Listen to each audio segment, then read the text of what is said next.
Hello mga idol, ayan. Kukuha tayo ngayon ng dahon ng ampalaya. Yan ang aking tanim. Pag may itinanim, may aanihin. Ayan. Para yan sa lulutuin kong manok, paanang manok. Gagawin ko siyang tinola na may sahog na ampalaya at saka papaya mga lods.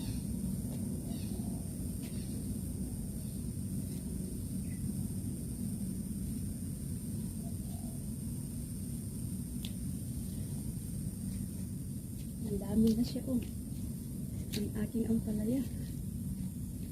Ito yung bunga ng aking ampalaya mga lods.